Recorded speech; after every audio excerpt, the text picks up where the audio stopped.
Congress working committee ने जो निर्णय लिया उससे कांग्रेस का राष्ट्र विरोधी चेहरा एक बार फिर सामने आया। देश ने फिर देखा कि कांग्रेस अपने आप को संसद से ऊपर मानती है, संविधान से ऊपर मानती है और वोट बैंक तुष्टीकरण की राजनीति के लिए एक बार फिर उनका चेहरा सामने आया है। बंकिम चंद्र चट्टोपाध्याय जी का अपमान पंडित नेहरू जी ने तो किया ही, उस समय की कांग्रेस ने भी किया। उस ऐतिहासिक भूल को सुधारने का अवसर मिला था, लेकिन एक बार फिर कांग्रेस ने दिखा दिया नहीं, उनको वोट ही जरूरी है, मुस्लिम तुष्टीकरण ही जरूरी है। देश बट गया, देश के दो टुकड़े हो गए, लेकिन कांग्रेस को तो सत्ता तब भी चाहिए थी, कांग्रेस को सत्ता आज भी चाहिए। क्या एक परिवार देश के संविधान, देश की संसद, इन सब से ऊपर है क्या? आखिर कांग्रेस चाहती क्या है? उस समय देश के दो टुकड़े किए थे, आज क्या मंसूबे पाले बैठे हैं?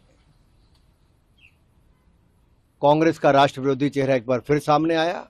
देश सवाल पूछता है, ऐसी कौन सी मजबूरी है कि बार बार संसद, संविधान और देश की जनता का अपमान करना जरूरी है? बंकिम चंद्र चट्टोपाध्याय जी का अपमान करना जरूरी है। They want to divert the issue of paper leak, chanda chori, and Chinese incursion on Arunachal.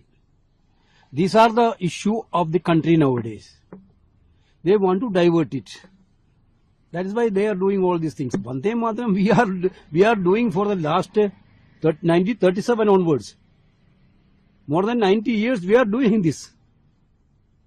What is new in it for us?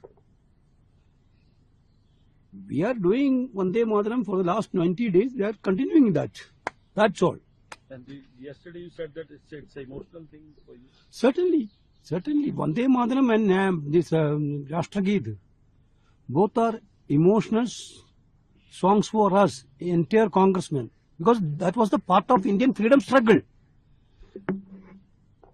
BJP didn't know anything about the freedom struggle. Those people, those are agitating, or those leaders are also not part of any independence struggle. Vande Mataram and national anthem was a part of, basically Vande Mataram was a part of freedom struggle. That is emotional for us. It is political for them. They are all using all this for diverting the genuine issues.